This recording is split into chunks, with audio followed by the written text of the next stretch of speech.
Good morning दोस्तों। आज हम लोग जानते हैं डेंगू या डेंगू फीवर के बारे में। तो पहले जानते हैं कि डेंगू फीवर होता क्या है। तो हम लोग सभी लोग लगभग जानते हैं कि डेंगू फीवर होने का कॉमन कॉज है डेंगू वायरस। ये डेंगू वायरस हमारे शरीर में आता कैसे है? तो ये मॉस्किटो बाइट से आता है। मॉस्किटो बाइट कौन से मॉस्किटो के काटने से या बाइट करने से हमारे शरीर में डेंगू वायरस का प्रवेश होता है, वो चीज़ हम जानते हैं।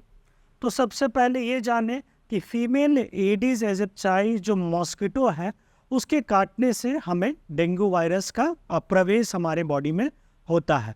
ये मॉस्किटो जो है येलो फीवर मॉस्किटो के नाम से भी जाना जाता है, क्योंकि ये 2-3 बीमारी को और ट्रांसमिट करता है। जैसे येलो फीवर हो गया, चिकनगुनिया हो गया, ये 3-4 बीमारी है जो कॉमन है, जो इस मॉस्किटो के काटने से फैलते हैं। अब हम लोग जाने कि कितने दिन तक डेंगू फीवर रहता है या डेंगू का सिम्टम हम लोगों को दिख सकता है। तो ये मेनली 3 to 7 डेज जो बोला जाता है वो क्रिटिकल फेज होता है डेंगू के लिए, लेकिन सिम्टम हम लोग को 10 डेज तक भी दिख सकते हैं। अब खाना क्या क्या अवॉइड करना है अगर हम लोग डेंगू फीवर से ग्रसित हो गए हैं? तो खाना में हम लोगों को चाय, कॉफ़ी, कोल्ड ड्रिंक्स या हॉट स्पाइसी चीज़ें नहीं खानी है। हम लोगों को एकदम सॉफ्ट डाइट रखना है, अपना प्रॉपर हाइड्रेशन मेंटेन करना है और बेड रेस्ट पे आ जाना है। ये सारी चीज़ें ध्यान रखना। वैसे फर्दर मैं ये चीज़ों को और डिटेल में बताऊंगा। अब सिम्टम क्या क्या हो सकता है? तो सिम्टम डेंगू का अगर देखें तो सबसे पहले तो हाई ग्रेड फीवर होगा। हाई ग्रेड कहने का मतलब है 104 डिग्री फ़ारेनहाइट या फिर 105 डिग्री के आसपास में ये रहेगा फीवर। इंटेंस हेडेक होगा, आँख में जलन हो सकती है, फिर नौसिया वोमिटिंग भी मिल सकता है, स्मॉल जॉइंट्स पे पेन हमको महसूस होगा। आगे देखें तो ये रैसेस भी डेवलप हो सकता है बॉडी में। फिर फीवर जो होगा चिल्स के साथ भी हो सकता है, मतलब हमको कपकपी भी लग सकती है। तो इन सब चीज़ों को देख के हम लोगों को डेंगू की तरफ सोचना चाहिए। अब अगर ब्लड पिक्चर की बात करें, मान के चलिए कि किन्हीं डॉक्टर से आप कंसल्ट करवाएं, तो आपको कौन कौन सा ब्लड में क्या क्या चेंजेस मिलेगा उस चीज़ों के बारे में अगर हम लोग जानें, तो हम लोग जनरली ब्लड पिक्चर में देखते हैं CBC, कंप्लीट ब्लड काउंट करवाते हैं।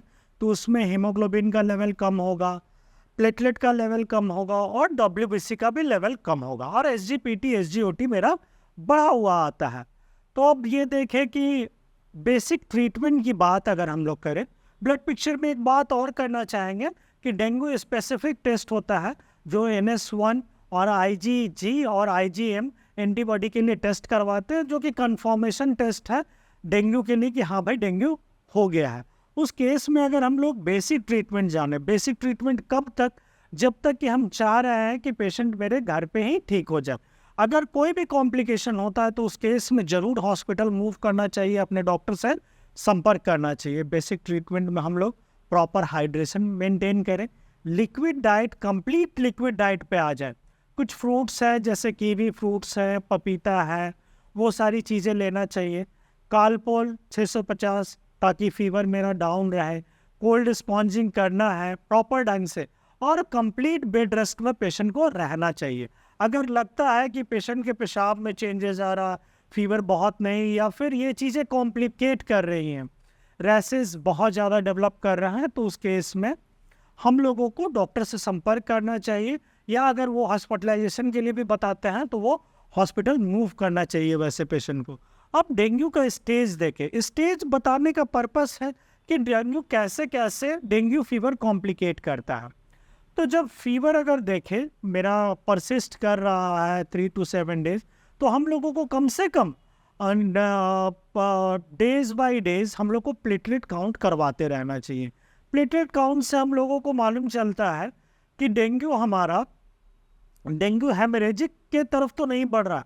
अगर डेंगू हेमरेजिक फीवर की तरफ डेंगू बढ़ रहा है तो प्लीज़ इस केस में वेट ना करें, डॉक्टर से ज़रूर संपर्क करें, क्योंकि डेंगू हेमरेजिक फीवर एक ऐसा स्टेज है जहां प्लेटलेट काउंट काफ़ी ज़्यादा गिर जाता है, और प्लेटलेट ट्रांसफ्यूजन उस केस में बहुत ज़्यादा ज़रूरी हो जाता है, और वो डॉक्टर ही बताएंगे। और अगर पेशेंट डेंगू हेमरेजिक फीवर से डेंगू शॉक सिंड्रोम में जा रहे हैं तो उस केस में हॉस्पिटलाइजेशन छोड़ के और कोई उपाय नहीं होता है, तो प्लीज़ इस केस को हम लोग सीरियस लेते हुए और अपने प्रोटोकॉल को फॉलो करें। थैंक यू दोस्तों।